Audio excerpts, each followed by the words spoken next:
Creation Zone is an internet-based collection of photographs and illustrations.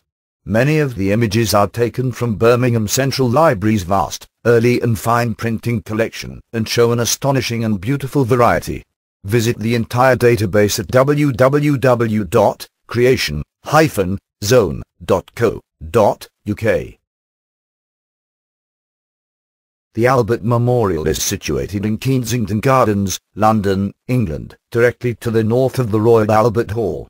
It was commissioned by Queen Victoria in memory of her beloved husband, Prince Albert, who died of typhoid in 1861. The memorial was designed by Sir George Gilbert Scott in the Gothic Revival style. Opened in 1872, with the statue of Albert ceremonially seated in 1875, the memorial consists of an ornate canopy or pavilion containing a statue of Prince Albert facing south. The memorial is 176 feet tall, took over 10 years to complete, and cost £120,000. The following 14 images are taken from James Darthorne's book, The Albert Memorial, Hyde Park, Its History and Description, published by Virtue and Company in 1877. The original book can be seen at Birmingham Central Library, and high-quality prints of the illustrations are available by contacting arts.library@birmingham.gov.uk. The first illustration shows the complete memorial situated in Hyde Park. The central statue of Albert, by John Henry Foley, was installed in 1875, 3 years after the memorial opened. The statue faces to the south, towards the Royal Albert Hall. Albert is holding a catalogue of the Great Exhibition, and is robed as a Knight of the Garter.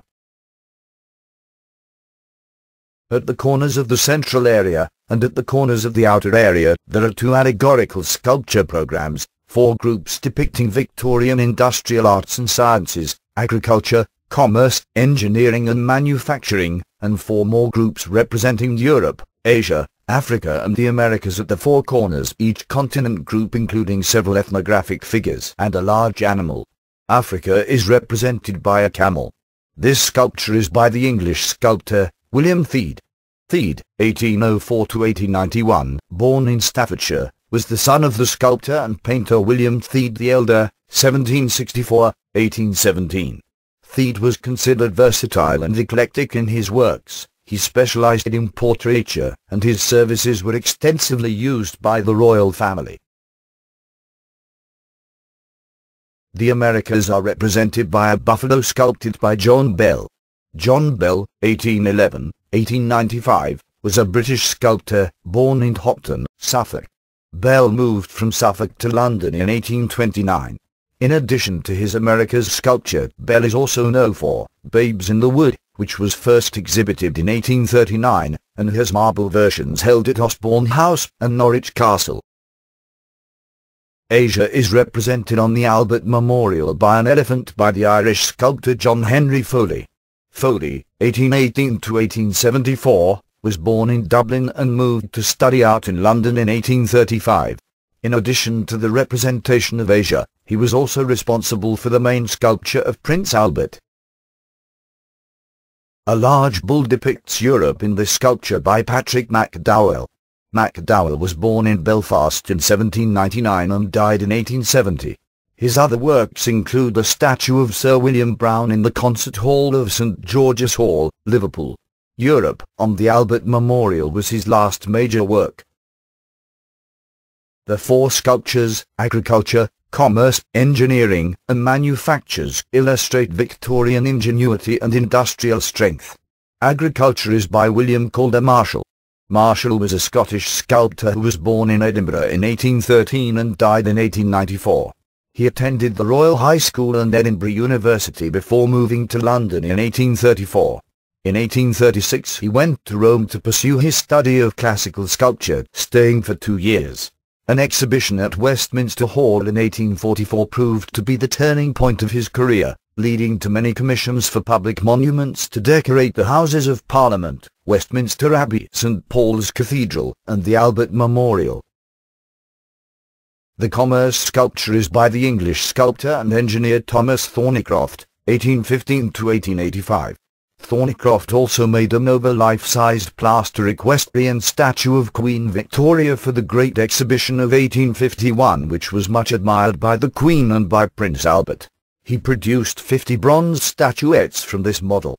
In 1868 he produced a full-sized version for the exterior of St. George's Hall, Liverpool, which was accompanied by a matching statue of Prince Albert.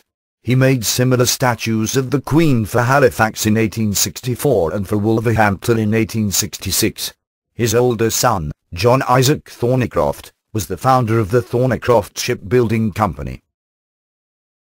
The engineering group is by the Irish sculptor John Lawler, 1820 to 1901.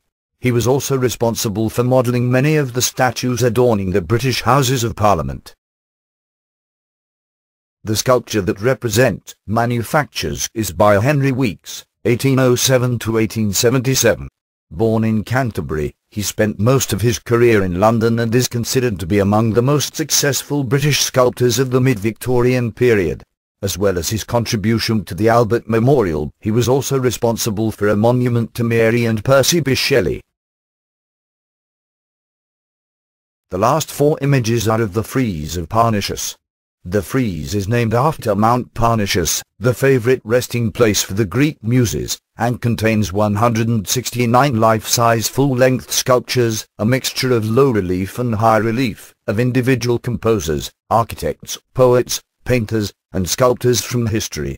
The depictions of earlier figures were necessarily imaginary, though many of the figures were based on a collection of artworks and drawings gathered for the purpose of ensuring authentic depictions, where this was possible. The total length of the frieze is around 210 feet. The frieze was intended to be the soul of the memorial. Musicians and poets were placed on the south side, with painters on the east side, sculptors on the west side, and architects to the north.